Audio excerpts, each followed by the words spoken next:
기도하시겠습니다. 오늘부터 신명기 말씀을 묵상합니다. 신명기 18장 15절에서 22절 말씀을 교독하시겠습니다. 제가 먼저 18장 15절 말씀을 읽겠습니다. 내 하나님 여호와께서 너희 가운데 내 형제 중에서 너를 위하여 나와 같은 선지자 하나를 일으키시리니 너희는 그의 말을 들을지니라.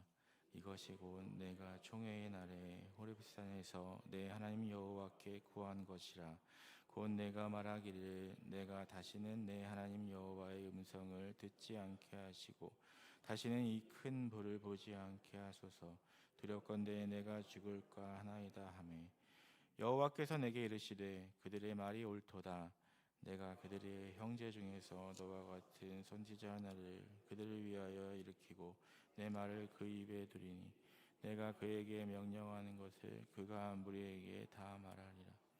누구든지 내 이름으로 전하는 내 말을 듣지 아니하는 자는 내게 벌을 받을 것이요 만일 선지자가 내가 전하라고 명하지 아니한 말을 제 마음대로 내 이름으로 전하든지 다른 신들의 이름으로 말하며 그 선지자는 죽임을 당하리라 하셨느니라. 내가 마음속으로 이르기를 그 말이 여호와께서 이르신 말씀인지 우리가 어떻게 알리오 하리라. 만일 선지자가 있어 여호와의 이름으로 말한 일에 증언도 없고 성취함도 없으면 이는 여호와께서 말씀하신 것이 아니요 그 선지자가 제 마음대로 한 말이니 너는 그를 두려워하지 말지니라. 아멘. 4월의 첫날 새벽 예배로 한 달을 시작하시는 여러분들에게 하나님의 은혜와 평강이 함께 하시기를 바랍니다. 사람은 섬기는 신에 의해서 영향을 받습니다. 이스라엘을 다른 민족과 구별되게 하는 것은 바로 여호와를 믿는 유일신 신앙이었습니다. 참되신 하나님을 섬기는 것과 우상을 숭배하는 것 사이의 갈등은 구약 역사에서 매우 중요한 문제였습니다. 아브라함은 우상이 가득한 곳을 떠나서 믿음의 순례를 시작하였고 출애굽 역시 우상 숭배로부터의 탈출이 핵심 주제입니다. 금송아지 숭배 사건, 사사기와 왕조 시대에 반복되는 우상 숭배와 배교의 역사는 거짓 종교와 참 하나님을 믿는 신앙 사이에서 일어난 투쟁의 역사인 것입니다. 그래서 신명기 18장의 전반부인 9절에서 14절에 광야 유랑 생활을 마감하고 가나안 땅을 기업으로 얻으려는 새로운 세대의 이스라엘에게 가나안 민족들의 가증한 행위를 본받지 말라는 경고가 기록된 것입니다. 하나님은 오직 당신의 권세만이 실현되는 신정체제의 유지를 위하여 왕, 제사장, 선지자와 같은 인간 중보자들을 세우셨습니다. 이스라엘은 이들 지도자들의 생활을 뒷받침해야 했고 여호와의 권위로 명하는 그들의 말을 듣고 순종해야 했습니다. 특히 레위인 제사장들은 율법의 수호자로 백성들에게 율법을 가르치고 제단의 희생제물을 통하여 하나님과 살아있는 교제와 또 관계를 유지시키는 것을 임무로 하였습니다. 그러나 사람은 죄성과 곁길로 가려는 성향 때문에 거짓 신들을 쫓게 됩니다. 그러므로 그들이 가나안으로 들어간 후에는 하나님께서 그들로 행하게 하실 정도, 바른 길에 대한 상세한 가르침이 필요하였습니다. 레위인의 사역만으로는 안정된 생활을 누릴 수 없으므로 하나님은 이스라엘에게 당신의 뜻을 선포할 선지자들을 주셨습니다. 이스라엘 백성들 역시 여호와께서 자기들에게 더 이상 직접 말씀하지 말고 선지자들을 통하여 말씀하시기를 요청하였습니다. 여호와께서는 그들의 요청을 허락하셔서 호렙산에서 모세를 계시의 중보자로 사용하셨듯이 장차 선지자들을 자기 계시의 전달자들로 일으키실 것이라 말씀하십니다. 15절에서 18절 말씀은 하나님께서 이스라엘 중에 모세와 같은 선지자 하나를 그들을 위해 세우고 당신의 말씀을 그의 입에 두어 그것을 백성에게 전하게 하실 것이라는 말씀입니다. 이러한 예언은 모세 사후 이스라엘의 각 시대와 세대에 따라 하나님께서 보내셨던 많은 선지자들을 통하여 지속적으로 이루어졌습니다. 하나님은 당신의 택한 백성 이스라엘을 목자 없는 양같이 방치해 놓지 않으시고 때마다 당신의 선지자를 보내어 그들을 바른 길로 인도하시며 그들의 나아갈 바를 제시해 주셨습니다. 그렇다면 모세가 본문에서 증거한 한 선지자에 대한 예언은 단지 각 시대마다 보내심을 받은 선지자가 온 것으로 다 성취된 것일까요? 그렇지 않습니다. 모세 이후 각 시대마다 보내심을 받았던 선지자들의 예언을 보면 오히려 후일에 오실 한 선지자에 대하여 한결같이 증거하여 줍니다. 그리고 그러한 선지자들의 예언에 드러나는 그 선지자의 모습은 본문 18절에 내가 그에게 명하는 것을 그가 무리에게 다 말하리라는 말씀과 같이 하나님의 모든 뜻을 이룰 자입니다. 또한 그 선지자는 온 이스라엘 백성이 모세를 절대적 권위자로 따랐던 것과 같이 장차 모든 사람이 그 말을 듣고 순종해야 할 참 선지자이십니다. 그 선지자 외에 다른 선지자들은 모두 그 한 선지자에 대한 예표요, 그에 대하여 증거하여야 할 사람들이었지 그 이상이 아니었음을 알려주는 것입니다. 그러면 그 한 선지자는 누구일까요? 그는 바로 우리 구주 예수 그리스도이십니다. 그분은 우리에게 하나님으로부터 받은 모든 진리의 말씀을 선포해 주신 완전한 선지자이십니다. 그는 모세가 백성들 앞에서 능력을 행한 것처럼 수없이 많은 표적을 보이셨을 뿐만 아니라 하나님의 말씀을 전하심에 있어서는 결코 굽힘이 없으셨습니다. 또한 그는 그 누구도 가르치지 못한 진리의 복음을 증거하심으로 우리에게 참 구원의 길을 열어주셨습니다. 그리고 마지막에는 시대마다 보내심을 받았던 대다수의 선지자들이 핍박을 당하면서까지 하나님의 뜻을 전했던 것처럼 고난의 십자가를 지셨다가 사흘 만에 부활하심을 통해 우리 성도의 구원을 이루셨습니다. 우리는 그러한 선지자 예수 그리스도로부터 복음과 말씀과 가르침을 받는 그의 제자들입니다.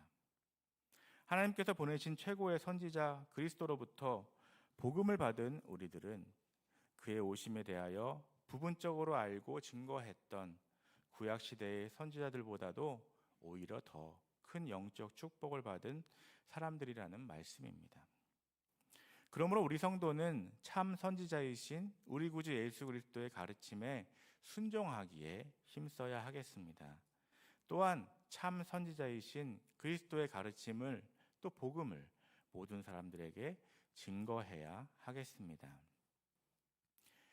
21절, 22절 말씀은 하나님의 백성이 세상에서 선지자라고 하는 사람들이 과연 하나님이 보낸 사람이며 그 말이 진실한 것인지 의문이 생길 경우 그가 참 선지자인지 여부를 분별하는 방법에 대해 말씀해 주고 있습니다.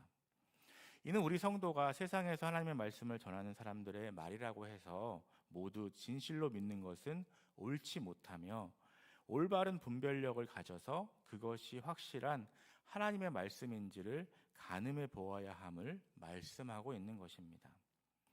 요한일서 4장 1절을 보면 사도 요한은 성도들에게 사랑하는 자들아 영을 다 믿지 말고 오직 영들이 하나님께 속하였나 분별하라. 많은 거짓 선지자가 세상에 나왔음이라 라고 말씀하고 있습니다. 세상에는 하나님께 보냄을 받지 아니하고도 자칭 하나님의 선지자로 행세하며 거짓 교훈을 전하는 거짓 선지자들이 많이 있습니다. 그리고 그러한 거짓 선지자들은 종말의 때가 가까워올수록 더욱 기승을 부린다고 성경은 말씀하고 있습니다. 그러므로 우리는 그러한 거짓 선지자들의 미혹에 빠지지 않기 위해서 반드시 말씀을 분별하는 영적 분별력을 소유해야 합니다. 그렇다면 우리가 어떻게 해야 말씀을 분별할 수 있는 영적 능력을 소유할 수 있을까요? 우리는 그러한 분별력을 성령님께서 주시는 영적인 지혜를 통하여 소유할 수 있습니다. 성령님은 하나님의 말씀을 따라 그 능력을 의뢰하는 성도들로 하여금 신령한 일을 분별할 능력을 소유하게 하십니다. 오늘날 우리는 66권으로 이루어진 하나님의 말씀을 가지고 있습니다. 그러므로 오늘날에는 하나님의 말씀을 전한다고 하는 사람들의 말이 과연 진실한 것인가는 성경 말씀과 견주어 보아 틀림이 없는지를 살펴봄으로 가능합니다.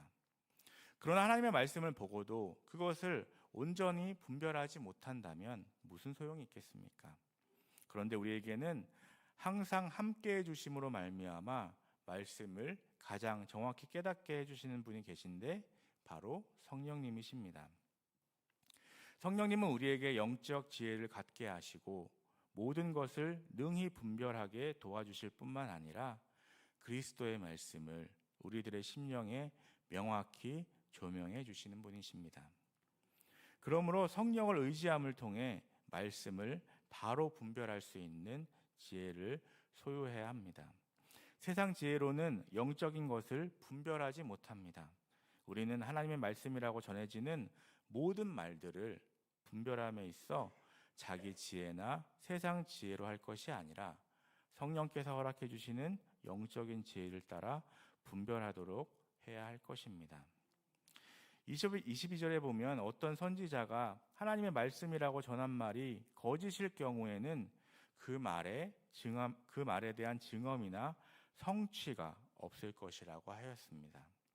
이는 곧 참 하나님의 사람에 의해 전해지는 진실된 하나님의 말씀에는 반드시 그에 걸맞는 표징이 따른다는 말씀이기도 합니다. 성경을 보면 온전한 하나님의 말씀을 전하였음에도 불구하고 당대에는 핍박을 받고 오해를 받았던 선지자들이 여럿 나옵니다. 그 중에서도 눈물의 선지자로 불리는 예레미야는 당대의 위정자들과 백성들로부터 극심한 박해를 당하여 죽을 고비도 숱하게 넘겨야 했던 대표적인 인물입니다. 그와 동시대에 다른 선지자들이 없었던 것은 아닙니다. 적지 않은 숫자의 선지자들이 있었습니다. 그러나 그들은 예레미야와 달리 위정자들의 귀에 듣기 좋은 말만을 함으로 그들로부터 후한 대접을 받았습니다. 하지만 그들 중 누가 거짓 선지자요, 누가 참 선지자였는지는 곧 드러났습니다. 위정자들의 귀에 듣기 좋은 예언만을 하였던 선지자들의 말은 하나도 성취된 것이 없었던 반면 예레미야의 입을 통해 전해진 하나님의 말씀은 어김없이 성취되었기 때문입니다. 우리는 그 증언과 성취로 말미암아 확실한 하나님의 말씀으로 인정될 만한 것이 우리들에게 있다면 그것은 하나님께서 많은 선지자들과 사도들을 통하여 친히 전하여 주신 성경입니다. 그러므로 우리는 세상에서 하나님의 말씀이라고 전하여지는 말씀들도 그 확실한 진리는 성경을 기준으로 가려져야 함을 명심해야 합니다.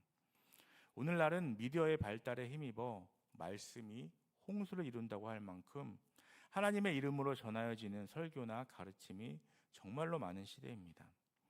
그러나 우리가 알아야 할 것은 하나님의 말씀이라고 전해지는 그 모든 말씀들이 다 하나님의 말씀은 아니라는 사실입니다.